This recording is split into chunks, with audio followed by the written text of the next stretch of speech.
नमस्कार, मैं सताक्षी कन्याल। आज हम बात करेंगे क्या डिजिटल इंडिया के साथ साथ रुपए भी होगा ई-रुपए।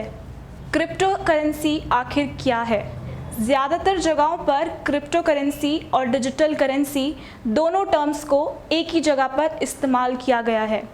सबसे बड़ा अंतर ये है कि डिजिटल करेंसी में गवर्निंग बॉडी होती है और ये करेंसीज सेंट्रलाइज्ड होती हैं। क्रिप्टो करेंसी गवर्निंग बॉडी नहीं होती और इसमें कोई भी रेगुलेशंस नहीं होते। जहां डिजिटल करेंसी सरकारी है, वहां क्रिप्टो करेंसी सामाजिक। चलिए अब जानते हैं क्रिप्टो और डिजिटल करेंसी में टेक्निकल अंतर। जैसे हमने जाना था करेंसी क्रिप्टो हो या डिजिटल या आम सिक्के या नोट, सिर्फ सिंगल लेन देन पर ही बने होते हैं। आपके पास एक दूसरे के पास, दूसरे से तीसरे के पास और तीसरे से चौथे के पास, और फिर घूमती रहती है।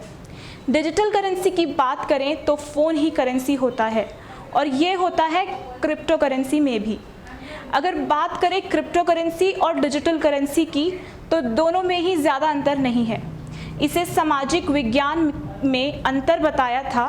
पहली वाली सेंट्रलाइज्ड और दूसरी वाली डिसेंट्रलाइज्ड, और उसी के चलते इनके बीच टेक्निकली अंतर आ जाता है। तो क्रिप्टो में होता है ब्लॉकचेन का विकल्प। ब्लॉकचेन मतलब एक डाटाबेस तरीका कि किसके पास वास्तव में क्रिप्टो करेंसी है, पहले किसके पास थी, किसके पास आई और कहाँ गई, ये सब ऐड होती रहती है।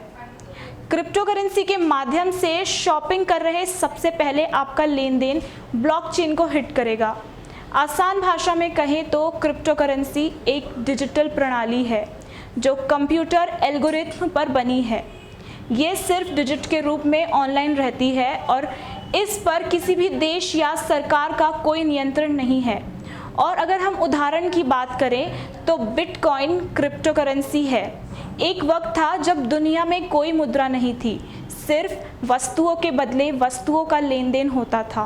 उसके बाद नोट और सिक्के अस्तित्व में आए और लेन देन का तरीका पूरी तरह से बदल गया। आज लेकिन इसके अलावा एक करेंसी है जो पूरी तरह डिजिटल है, जिसे क्रिप्टो करेंसी कहा जाता है। हालांकि क्रिप्टो करेंसी और नोट और सिक्के के रूप में प्रिंट नहीं किया जाता, लेकिन फिर भी इसकी अपनी वैल्यू है।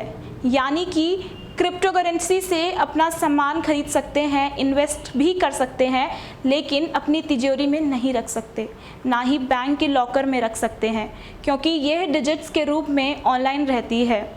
अब बात करेंगे हम डिजिटल करेंसी की। डिजिटल करेंसी का पूरा नाम सेंट्रल बैंक डिजिटल करेंसी है। देश का केंद्र बैंक यानी सेंट्रल बैंक इसे जारी करता है। उस देश की सरकार की मान्यता इसे हासिल होती है। रिजर्व बैंक ऑफ इंडिया ने गुरुवार को बड़ा ऐलान किया। आरबीआई के डिप्यूटी गवर्नर टी रविशंकर ने इस बारे में बताया। उन्होंने कहा कि केंद्रीय बैंक जल्द डिजिटल करेंसी पेश करेगा और ये भी सुनने में आया है कि जल्द ही अपना डिजिटल रुपए होगा। आपके लेन देन का तरीका बदल जाएगा। रुपए भी अब पॉकेट में रखने तक सीमित नहीं होगा, जेब से निकलकर वर्चुअल वर्ल्ड में सर्कुलेट होगा। यह आपको जेब में रखने के लिए नहीं मिलेगा, प्रिंट भी नहीं होगा, बल्कि टेक्नोलॉजी के ज़रिए आपका काम आएगा। जैसे क्रिप्टो करेंसी बिटकॉइन, जिसका क्रेज़ हर किसी के सर पर चढ़कर बोल रहा है, वैसा ही होगा हमारा अपना डिजिटल रुपया। अच्छी बात यह है कि हमारी सरकार आरबीआई रेगुलेट करेगी, इसलिए पैसा डूबने का खतरा नहीं होगा। आज के लिए इतना ही। कल फिर मिलेंगे एक नए विषय के साथ। नमस्कार।